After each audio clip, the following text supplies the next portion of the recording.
Sinners isn't anti-God, it's anti-religion. Religious motifs in Sinners, a critique of religious institutions, not faith.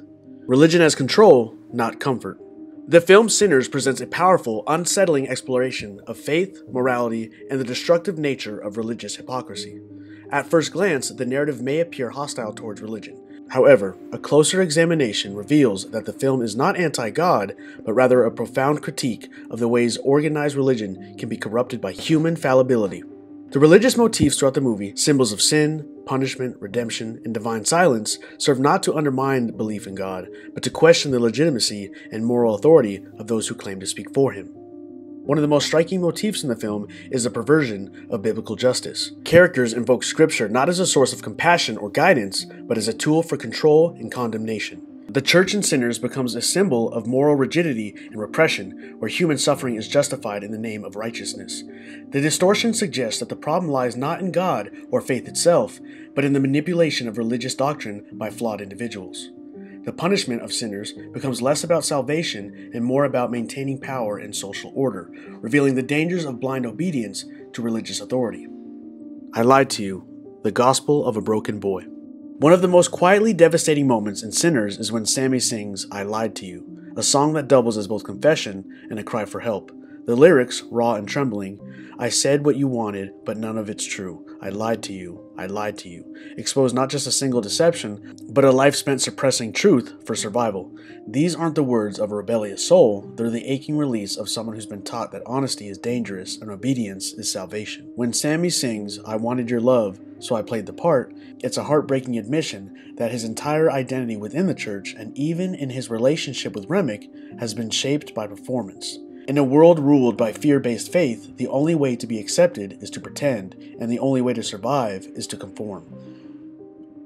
But as the song unfolds, it becomes clear that Sammie's lie isn't just to another person, it's to himself, to God, to the version of himself he's been forced to become. The repetition of the phrase, I lied to you, doesn't feel like defiance, it feels like grief. Grief for a self he was never allowed to be.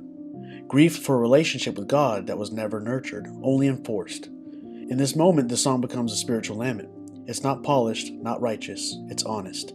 And that honesty, though quiet, is revolutionary. Like a whispered prayer breaking through dogma, I Lied to You captures the essence of the film's message. That real faith doesn't demand performance, it demands truth. The song's plaintive tone and raw delivery underscore the film's larger critique, that when religion becomes rigid and punitive, it doesn't lead people to God, it leaves them lost, singing into the dark. In this way, Sammie's song functions almost like a prayer, one not taught by the church, but born from the soul. The scripture scene, control disguised as faith.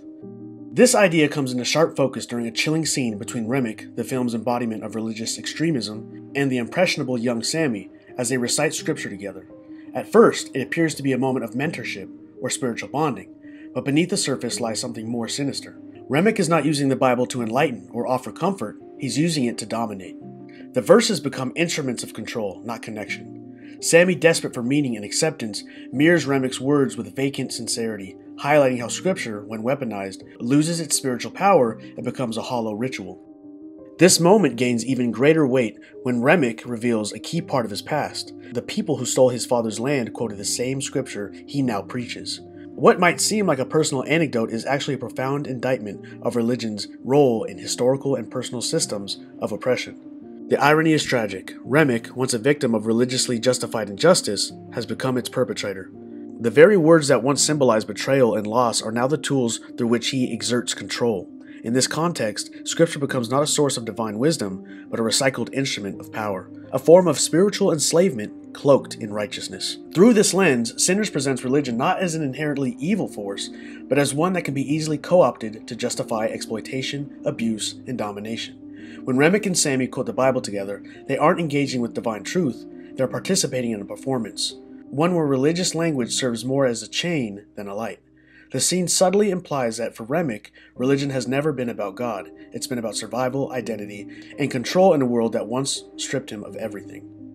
In his hands, faith becomes a form of bondage, rather than liberation, showing how institutional religion can distort spirituality when it is stripped of empathy and grace.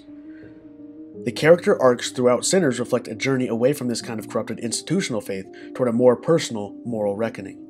Those who begin the film entrapped by guilt and fear ultimately find clarity not through the church, but through introspection and confrontation with their own humanity.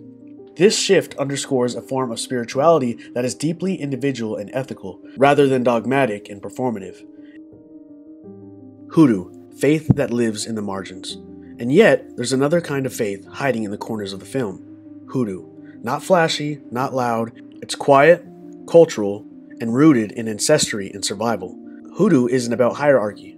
It's not obsessed with punishment. It's intimate, sensory, earthbound. While the church and sinners speaks in threats, Hoodoo speaks in whispers, in symbols, in healing, in mystery. And that contrast, it matters, because it shows us that not all faith is institutional. Some faith lives in resistance. Some faith survives in spite of power, not because of it. Faith without chains. Ultimately, Sinners uses religious imagery not to mock belief in God, but to highlight the moral failures of those who misuse religion for personal or institutional gain. It is a deeply spiritual film, not in a traditional sense, but in its instance that true morality arises from within, not from externally imposed dogma. In doing so, Sinners challenges viewers to separate genuine faith from the flawed structures built around it, making a compelling case for belief that is thoughtful, compassionate, and free from institutional hypocrisy. Final reflection, faith that belongs to you. Sinners leaves us with a challenge, not to abandon faith, but to reclaim it. It urges us to build a relationship with God that is deeply personal, rooted in sincerity, not performance. The film doesn't ask you to throw away religion, but to look at it with clarity. Are you practicing your faith because you truly believe in it, or are you simply following a path handed down to you, unexamined by family or culture? Too often, churches and religious institutions demand loyalty without reflection, equating tradition with truth. But real faith is never inherited. It is chosen, questioned, and lived. As you walk away from this film, ask yourself, is my spirituality mine or someone else's script I've been reciting? True belief isn't afraid of questions, it's strengthened by them. Do you practice your faith because you believe in it? Or is it the faith you inherited? There is no shame in tradition, but real belief isn't something you inherit. It's something you choose and something you keep choosing. So question it, challenge it, refine it. God can handle your questions. What they can't work with is pretense. Let your faith be real. Let it be yours.